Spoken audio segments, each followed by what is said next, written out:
It is fair to say China is standing up to the US in some respects. Since the start of the second trade war, the Chinese discourse has remained rather consistent. It's been a tough stance without bowing down. Chinese authorities accusing Washington of bullying and of hegemonic behavior. Back in April, if you'll remember, we were back at three-digit numbers. Tariffs that were so high represented a virtual halt in all bilateral trade. And instead of rushing to get a deal like other countries, or people have been lining up to meet with US trade representatives, Beijing has been taking its time to find a solution. Now, China is probably the only country in the world that can do this, and it's not just because of the size of its economy.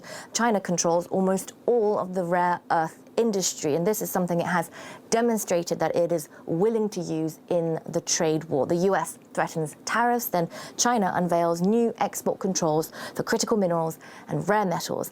At this stage, the US and the rest of the world just can't do without easy access to Chinese mined or Chinese refined rare earths. On top of this, Beijing has also shown that its economy can, to a certain extent, hold off as well, despite the trade war and despite major difficulties it faces at home. The idea is that the Chinese population can endure a difficult time. For how long, though, that is hard to say, but at least for now, the numbers we have had access to aren't catastrophic. There have been other workaround solutions to other countries for Chinese exporters to sell to, etc.